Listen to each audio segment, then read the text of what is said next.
Boa noite, graça e paz a todos. Quantos estão felizes com Jesus, a glória a Deus. Não diga mais forte, glória a Deus. Amém. Pessoal, só falando um pouquinho sobre a nossa Catedral do Amor, eu acho importante a gente sempre estar atualizando e dando feedback para a igreja, já que o projeto é de todos nós, todos têm que saber como é que está o andamento da Catedral do Amor, em nossa obra. Então, estamos ainda nessa parte meio que invisível, né? Porque não chegaram ainda as estruturas metálicas para começar a montagem. Entretanto, está avançando os estudos necessários para que o material seja encomendado e possa chegar. Mas eu quero realmente, novamente aqui, pedir oração, né, de todos vocês, e realmente que todos aqueles que estão empenhados em contribuir, fizeram esse desafio, esse compromisso com Deus em primeiro lugar, que esteja orando e também contribuindo. Na semana que vem, daqui a 8 dias, nós já vamos para a terceira parcela, passa muito rápido. Eu lembro que eu estava aqui, há pouco tempo atrás, falando assim, semana passada nós pagamos a segunda parcela, agora já está bem pertinho da terceira parcela. É sempre um desafio, mas eu creio que Deus, o Deus da provisão, o Deus da prosperidade, é o nosso Deus, está conosco, e nós iremos glorificar a Deus e honrar o nome de Jesus aqui em Santarém, concluindo essa etapa que é o telhado em breve. Só quem querer comigo, diga amém.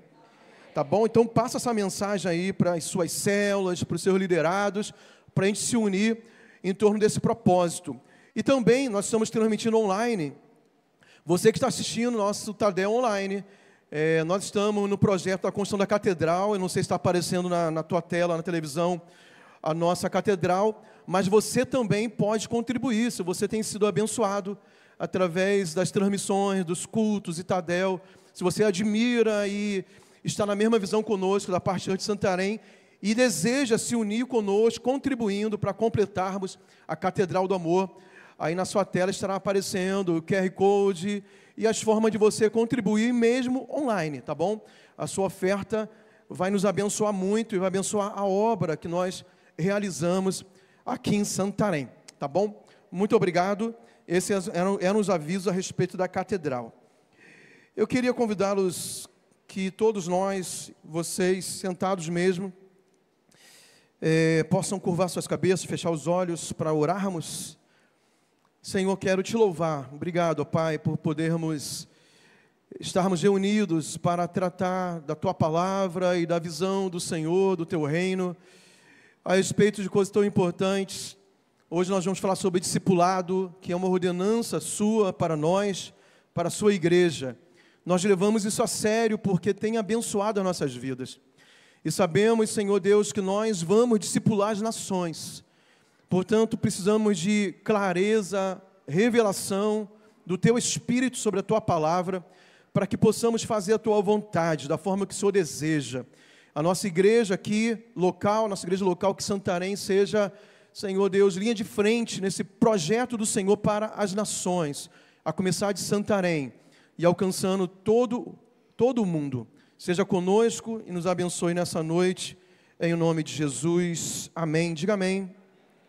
Abra sua Bíblia no Salmo 133.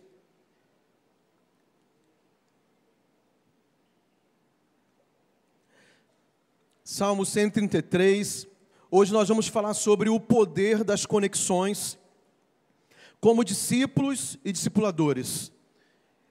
E nós vamos basear essa mensagem no primeiro versículo apenas do Salmo 133. Diz assim: ó, como é bom e agradável viverem unidos os irmãos. Somente isso. Nas versões mais tradicionais, ó, quão bom e quão suave é viverem unidos os irmãos. Eu quero fazer uma abordagem inicial a respeito desse poder das conexões. Na verdade, da necessidade que nós, seres humanos, temos de estarmos vivendo em comunidade. Porque vivemos um tempo atual no qual nós nos distanciamos presencialmente e fisicamente das pessoas por causa da tecnologia. A tecnologia tem nos dado possibilidades que no passado era totalmente, quase impossível de a gente acreditar que pudesse acontecer. De em tempo real, através do WhatsApp, do FaceTime, de tantas plataformas de comunicação digital, a gente pode falar com pouquíssima latência aqui de Santarém, com o restante do mundo, pode ser lá do outro lado, lá na China. Um tempo desse, a gente fez 2 lives, inclusive exibimos no programa da TV Amazônia com um amigo que eu tenho, que é missionário na China, em tempo real. Ele estava no fuso horário dele, e a gente estava no nosso fuso horário aqui. Para nós era 10 horas da noite, lá era 10 horas da manhã. Com pouquíssima interferência, em tempo real. Então, aquilo que poderia estar nos ajudando, quando não bem utilizado, tem nos dificultado. Porque é natural, assim, é comum, na verdade, nós observarmos uma família sentada à mesa no restaurante, ao invés de estar desfrutando daquele momento, né, com os filhos, com a esposa, e já que foram se alimentar fora, ter uma programação familiar e social, mas deixam de desfrutar isso, da presença de quem está ali junto à mesa, para estar conversando no WhatsApp com pessoas que estão 1 quilômetro de distância longe. E temos tantos outros exemplos que a tecnologia, né, na sociedade atual, ao invés de nos ajudar a gente se ligar e se unir e se relacionar melhor, na verdade, tem distanciado as pessoas que devem conviver mais de perto. Mas nós, seres humanos, fomos feitos para sermos sociáveis. É por isso que aqui o salmista Davi, ele escreve que é bom, é agradável vivermos em união. Se eu fosse você agora, virar para o irmão ao lado e falar assim, que bom estar perto de você. Aleluia, é verdade. É bom demais. É bom demais ter amigos. É bom demais ter família. É bom demais ter irmãos em Cristo. Quantos concordam, digam amém. E a Bíblia fala sobre isso de capa a capa. Eu peguei algumas coisas aqui para enfeitar um pouquinho a mensagem, mas porque às vezes tem pessoas que não creem 100% na Bíblia ou precisam de outros argumentos para a gente rechear um pouco nossos argumentos sobre isso. Mas a sociologia vai falar sobre isso. Para aqueles que gostam de as coisas mais intelectualizadas, a sociologia fala sobre isso. A medicina fala sobre isso. Por exemplo, tem um sociólogo chamado Émile Durkheim, ele destacou que a solidariedade social é essencial para a coesão da sociedade. Ele disse também que o isolamento social é um fator de risco para o suicídio. E nós vemos isso, infelizmente, vez após vez, mais pessoas perdendo prazer na vida porque vivem uma vida solitária. Outro intelectual chamado Zygmunt Bauman diz assim: o individualismo fragiliza os laços sociais. E também ele diz que a vida ganha sentido por meio de relacionamentos duradouros e comunidades sólidas. Os cientistas também estudaram essa questão da socialização dos relacionamentos. E na Universidade da Califórnia, eles descobriram que conexões sociais equilibram o sistema de resposta ao estresse. A outra universidade, chamada Carnegie Mellon, diz que pessoas socialmente integradas adoecem menos e têm melhor imunidade. Estou falando sobre saúde. Pessoas que estão socialmente integradas têm menos doenças e têm melhor imunidade. E outra universidade, também chamada Brigham Young, diz que relações fortes reduzem em 50% o risco de morte precoce, comparável a parar de fumar. Mas a Bíblia vai falar isso, como eu já disse, de Gênesis e Apocalipse. A Bíblia vai falar sobre vários tipos de relacionamentos. A Bíblia vai falar sobre casamento, sim ou não? A Bíblia fala ou não sobre casamento? Fala bastante sobre casamento. A Bíblia vai falar sobre relacionamentos de pais e filhos e pais. Inclusive, o último versículo do Antigo Testamento fala sobre isso, lá em Malaquias, sobre uma maldição que existe quando os corações dos filhos não estão convertidos aos corações dos pais e vice-versa. Fala sobre relacionamento, onde não há relacionamento saudável, há maldição. A Bíblia fala sobre relacionamento de amizade. Fala que o ferro afia o ferro como o amigo afia o outro amigo. Vai falar de amigos mais chegados que irmãos. A Bíblia fala sobre amizade. A Bíblia fala sobre cidadania, o nosso papel como cidadãos. Jesus falou sobre isso, sobre pagar impostos, sobre submissão a autoridades, relacionamento. A Bíblia fala sobre relacionamento no trabalho, a relação trabalhista dos patrões com seus empregados, assim como dos empregados em relação aos seus patrões também. A Bíblia fala de capa a capa sobre relacionamentos. Mas existe um relacionamento que nós vamos destacar hoje, que é o discipulado. Diga, discipulado. A Bíblia fala muito sobre discipulado. No Antigo Testamento não usava essa terminologia, mas quando nós analisamos alguns relacionamentos entre homens, nós vamos entender que havia discipulado até no Antigo Testamento. E o nosso texto principal, quando nós tratamos sobre discipulado, é a ordem de Jesus, lá em Mateus capítulo 28, versículos 19 e 20, que é o ide, fazer discípulos em todas as nações, e segue o texto em diante. De nós fazermos discípulos. Esse tipo de relacionamento, talvez para algumas pessoas, parece opcional. Nós entendemos que não é uma opção, já que foi uma ordem imperativa de Jesus. Quantos acreditam assim? Digam amém. Então não é uma opção. Quando nós baseamos essa mensagem no Salmo 133, versículo 1, nós vamos entender um pouco sobre quem escreveu esse texto. E nós já falamos que foi o salmista Davi, declarando que é bom e agradável viver em união, que os irmãos vivam em união.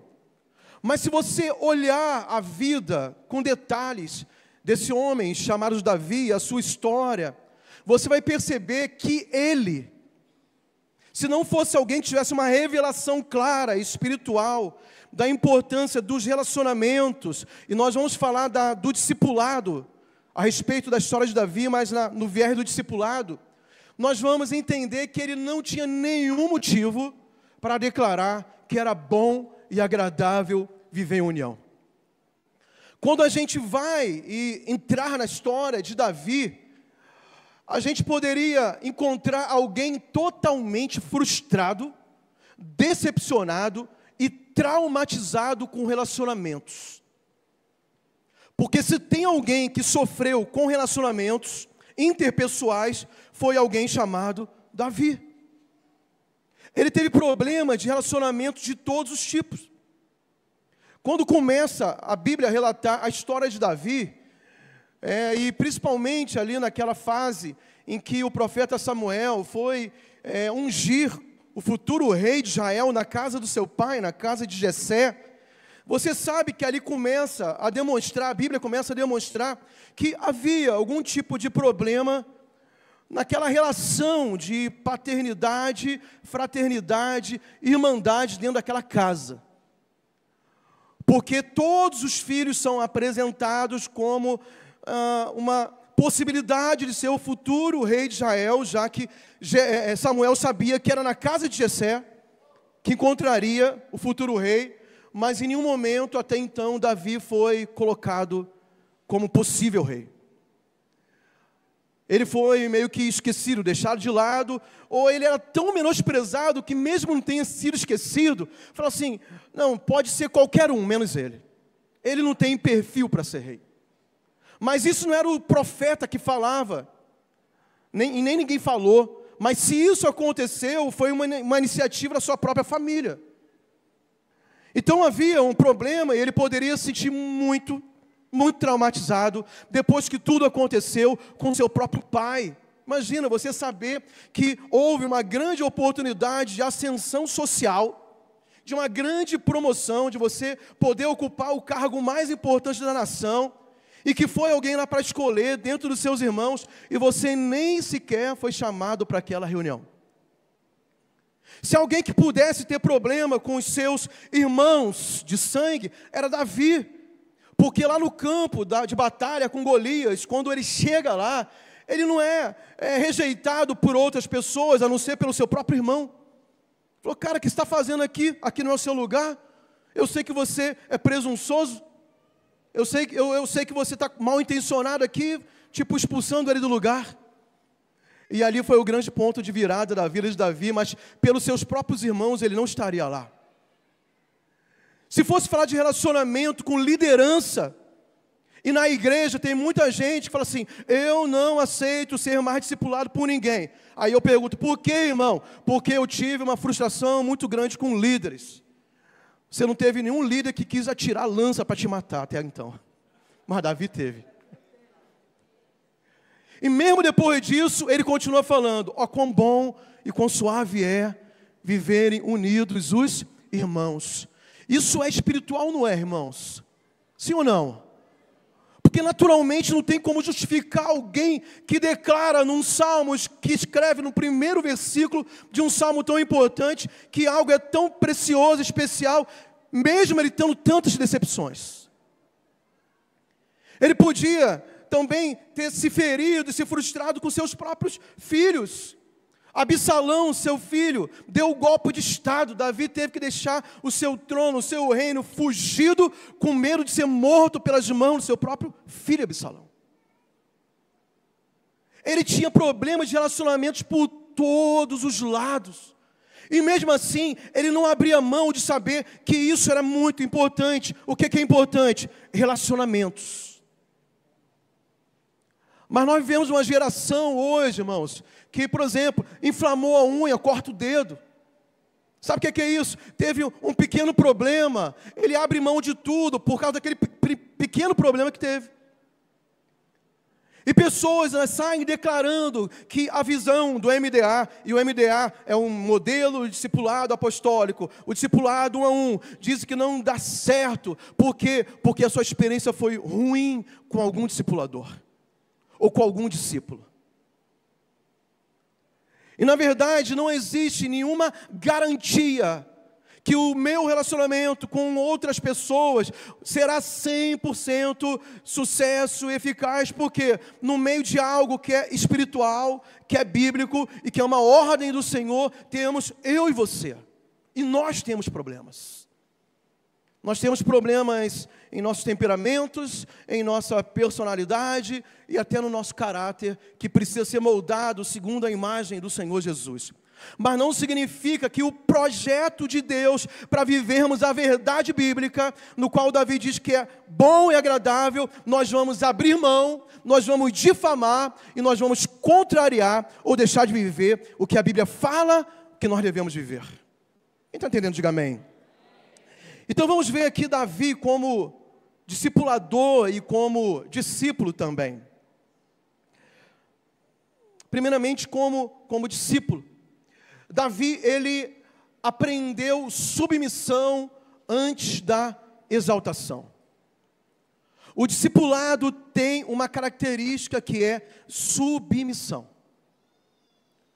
E Davi, se nós pegarmos ele como modelo de discípulo, nós vamos ver que ele foi um homem, independente da posição social que ele ocupava, mesmo quando ele era um menino ainda, desprezado pela sua família, desconhecido em Israel, e mesmo depois que ele foi ascendendo socialmente, depois dele vencer Golias, ele se torna capitão do exército em Israel, ele começa a vencer os filisteus, as mulheres começam a cantar e fizeram música, igual a torcida do Flamengo, tem música para os jogadores, ele tinha música, Davi tinha sua música lá também, que as pessoas cantavam, que Saul venceu milhares, mas ele venceu 10 milhares, ele era o melhor de todos.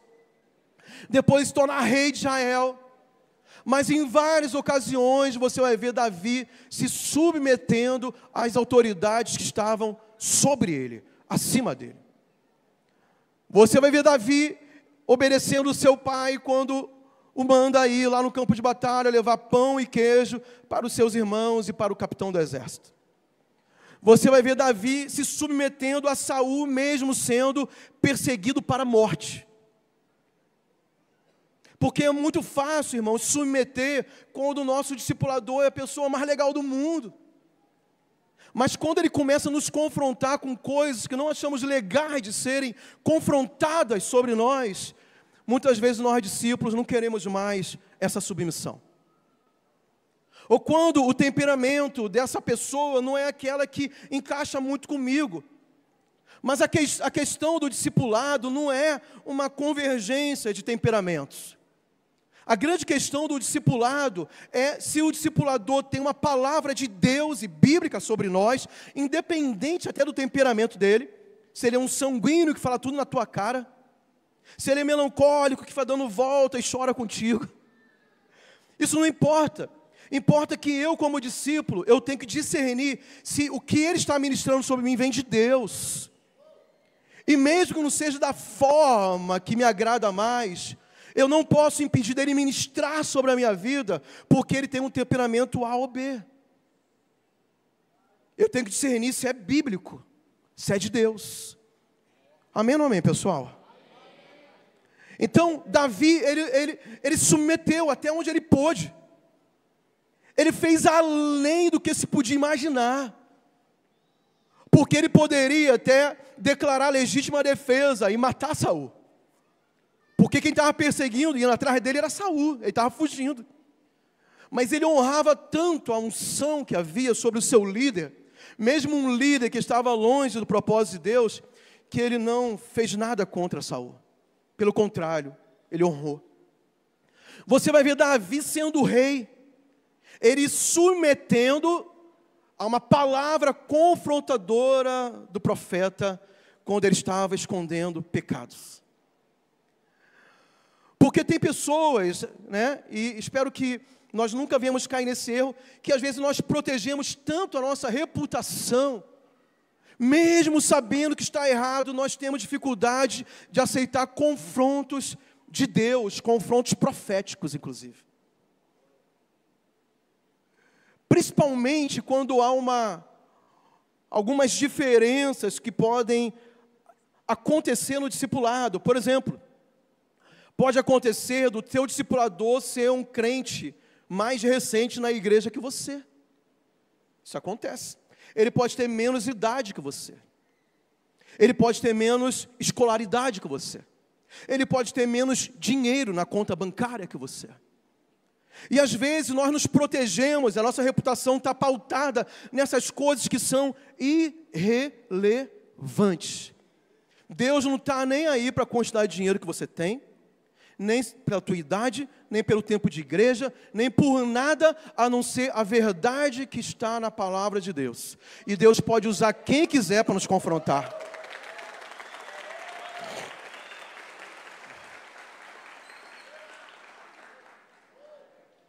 Mas eu sei que isso não é fácil, porque mexe muito com a nosso orgulho. E nós temos que permitir Deus agir dessa forma em nós. Davi fez isso. Ele foi um discípulo submisso, por isso que ele é tão admirado até os dias de hoje. Davi também tinha um coração ensinável, né? Nesse caso ainda do profeta Natã, ele abriu o coração, quando veio a verdade, ele não resistiu. É claro que ele errou, dele não ter sido o primeiro a confessar o pecado, a buscar logo o arrependimento, ele manteve aqueles pecados escondidos por algum tempo. Mas quando veio a verdade, ele teve um coração ensinável. E é muito importante, irmãos, nós quebrantarmos o nosso coração, para termos e apresentarmos a Deus um coração pronto sempre a aprender. Como eu falei aqui, aprender com quem quer que seja. Quando eu e a Rejane, né, viemos para a Igreja da Paz, lá em Macapá, a gente estava tão vulnerável emocionalmente, precisando tanto de relacionamentos, de amizade, de família, de igreja, que a gente foi parar numa célula de uma mocinha, uma jovem, a Dilon conhece bem, a Tatiane, que ela tinha menos tempo de vida do que a gente tinha de crente. A gente foi parar numa célula de jovens. Só que a nossa necessidade de viver em união, de ter amigo, de ter irmão, de ter carinho, era tão grande que para nós, além de serem super especiais, pessoas maravilhosas mesmo, mas a gente não estava olhando para a idade da menina, pelo conhecimento bíblico que ela tinha. A gente não estava se comparando com ela. Para a gente, mais importante do que ela podia ensinar para a gente, é aquilo que aqueles irmãos podiam dar para nós como família de Deus. Agora, se a gente fosse apresentar credenciais naquele tempo, a gente poderia falar, não, pastor, não me coloca nessa célula, não. O que eu vou poder aprender com uma jovem que tem menos tempo de vida que eu tenho de igreja? Olha o meu histórico, olha o meu currículo. Respeita a minha história. Mas se eu fizesse isso, irmãos, a gente ia viver solitário lá. Deprimidos, sozinhos. Então ter um coração ensinável é muito importante, porque pode ser só uma fase de teste para Deus acelerar a tua caminhada, se for essa forma que Deus quiser agir. E são essas coisas que nos testam e nos provam. Pode ser que esse momento está passando, Deus está provando o teu coração. Se você de fato tem um coração ensinável, ou se somente você quer ensinar as pessoas. Davi também, ele teve um poder muito grande de conexão. Nós vemos isso quando ele começa a fugir, ameaçado por Saul. E para se defender, ele se une a vários homens, centenas de homens. A Bíblia fala que esses homens não eram os melhores que tinham naquela sociedade. Eram homens em dificuldade, endividados, marginalizados. E eles se juntaram a Davi naquela fuga pelos desertos, pelas cavernas, e se tornam companheiros de Davi. Davi reuniu aqueles homens e ele, através, dessas características de discípulo, de submissão, e de ter um coração ensinável, ele se torna alguém atrativo. Ele se torna alguém que começa a atrair a outros.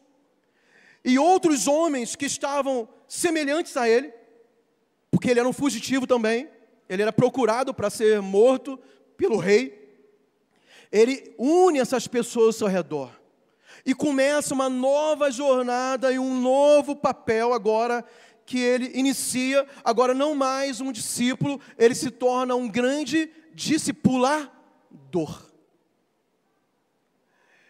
E essa turma que Davi reúne com ele, acontece muito conosco dentro do contexto da igreja evangélica, da nossa igreja que tem células, discípulos, que temos o MDA.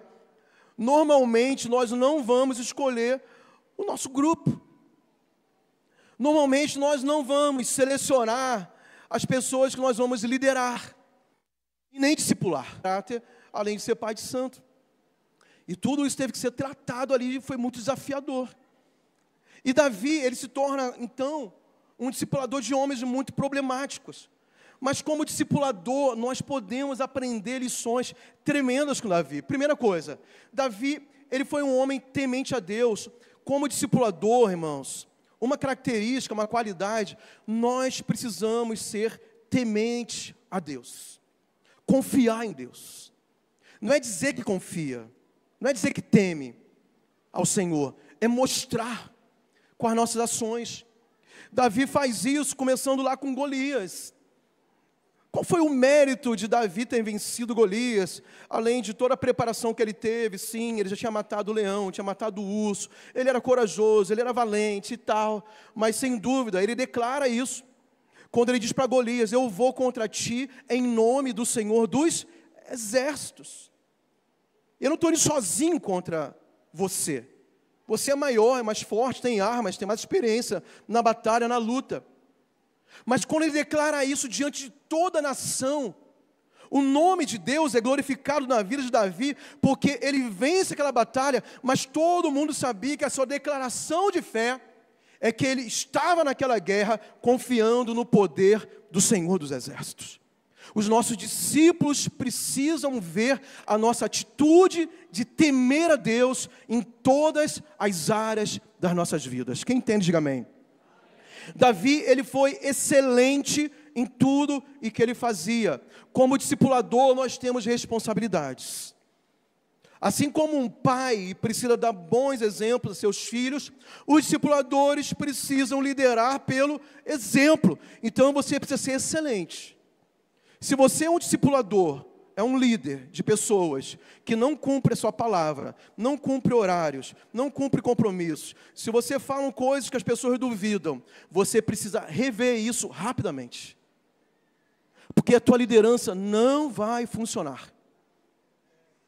Se você faz as coisas de qualquer maneira, se você é um discipulador aqui na igreja, mas você tem uma empresa, se você é funcionário de uma empresa e não presta um serviço de excelência, você está sendo motivo de mau testemunho para os seus discípulos.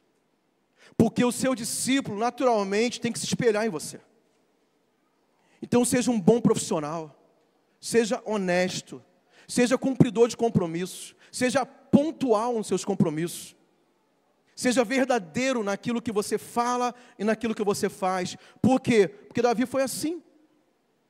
Davi, quando ele foi pela primeira vez ao palácio de Saul, ele não foi por causa de Golias, ele não foi por outro motivo. Ele foi porque ele era o melhor músico que havia no país. Ele era diferenciado. Saul estava oprimido lá, meio que endemoniado. E acharam que se levasse um músico cheio da unção de Deus e tocasse o instrumento para ele, ele seria aliviado daquela opressão maligna. Aí procuraram o melhor músico, levaram Davi para lá. Davi era excelente. Diga assim, eu quero ser um discipulador excelente. Amém? Vamos dar um aplauso bem forte para Jesus.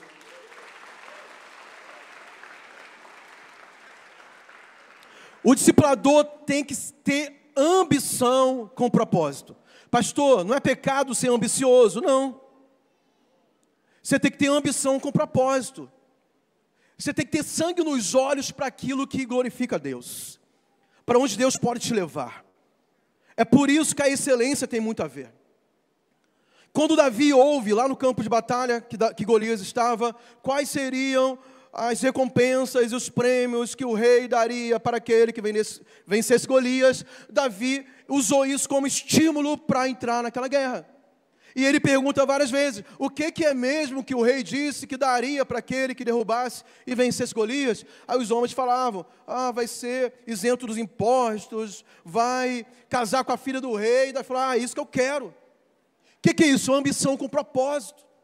Você como discipulador, agora focando aqui para a visão do MDA, eu espero que você tenha ambição ministerial, ambição nas coisas de Deus, ambição de crescer, de aumentar a tua influência, de aumentar a unção sobre a sua vida, que os sinais sigam a sua vida, porque seguem aquele que crê.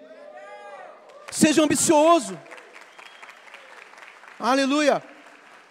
Porque, irmãos, se nós temos essa ambição com propósito, nós vamos arrastar uma geração inteira com ambição sobre as coisas de Deus.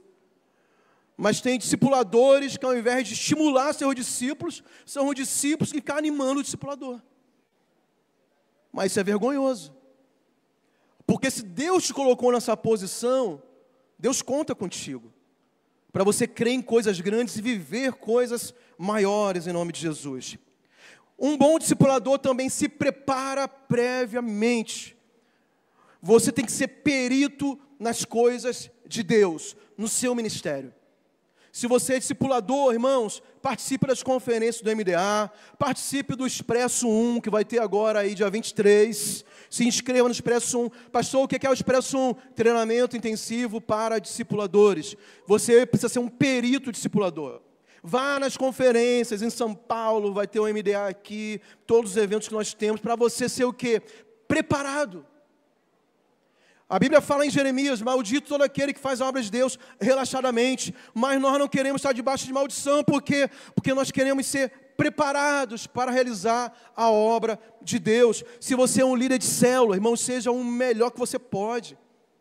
Busca Deus em oração, aprenda as estratégias, seja cuidadoso com as pessoas, ame as pessoas, se preocupe com elas, faça a sua célula com excelência, prepare tudo. Porque você é um discipulador, e Davi foi alguém que se preparou antes. Aí eu já falei sobre que ele lutou com o leão, com o urso, depois lutou com Golias. Preparação. Mais ainda, coragem. Cadê os discipuladores corajosos? Diga amém. Aleluia. Glória a Deus. Davi foi um exemplo de coragem. Ele, bem jovenzinho, comandou o exército de Israel. Ele venceu Golias. E ele, como rei, por muitos anos, ele esteve à frente daquele exército. Ele era valente, ele era demais, ele era corajoso. Nós precisamos ser discipuladores corajosos. E os desafios vão estar bem à sua frente. Eu contei esse exemplo aí que eu tive que ter coragem. Aí você pode perguntar, foi fácil para você naquela época? Foi legal? Foi suave? Não, não foi. Eu ficava assim meio que sem saber bem o que fazer. Era uma situação totalmente inusitada.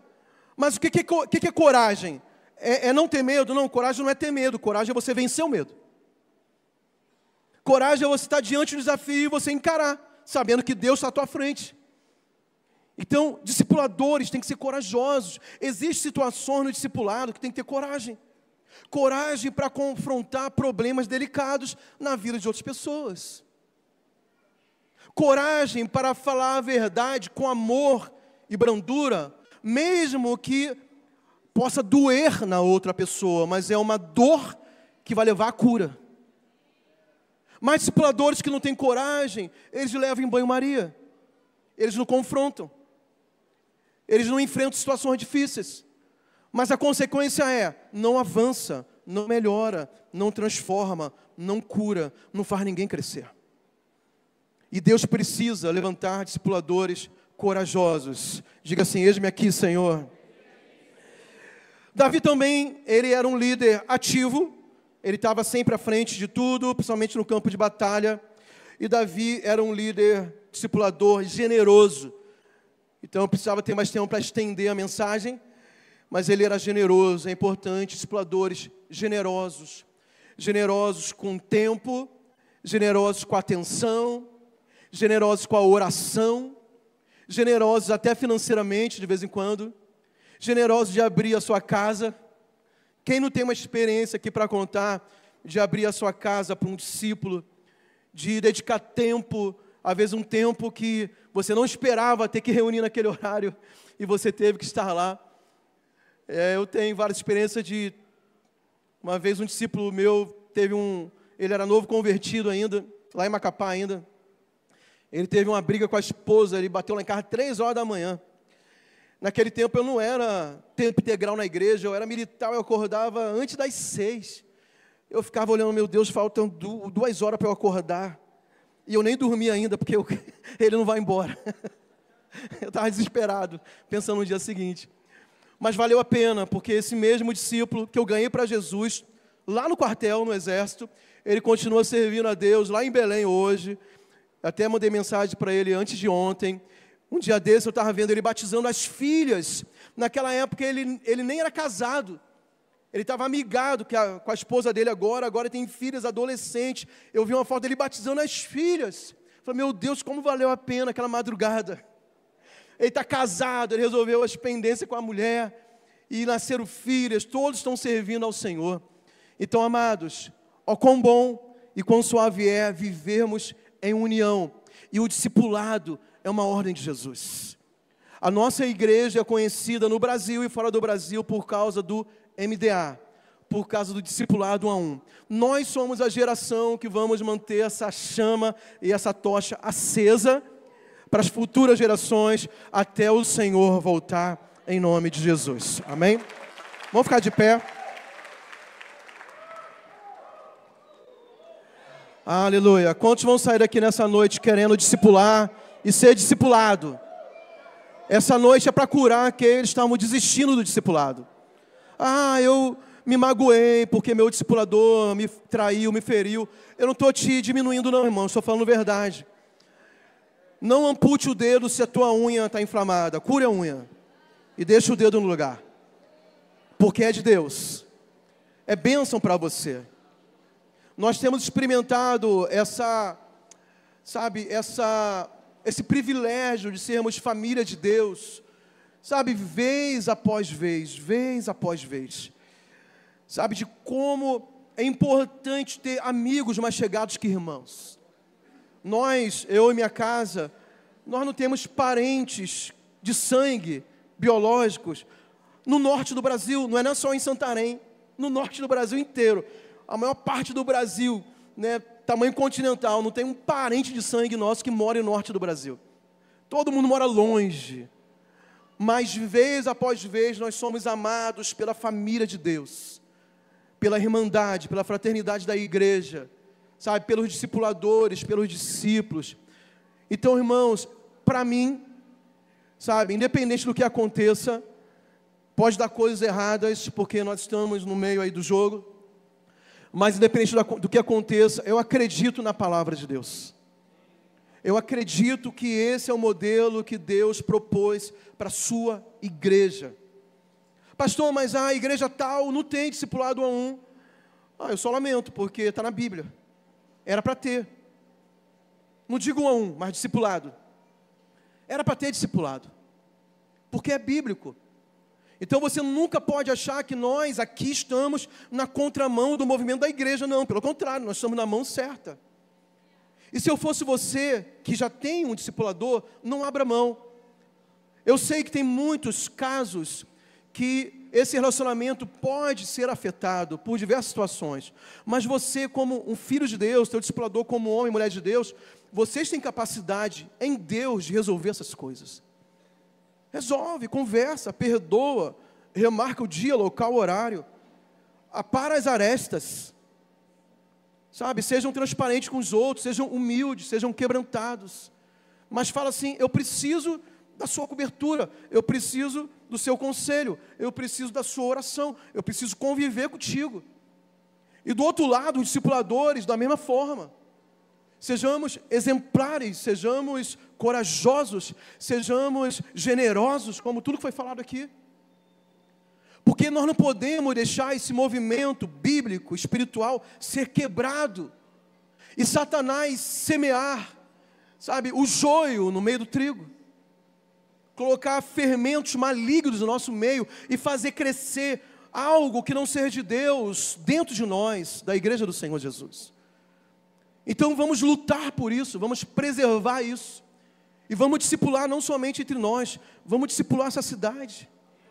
Os jovens, discipule a sua sala de aula, discipule a sua universidade, discipule dentro das redes sociais, discipule a repartição pública.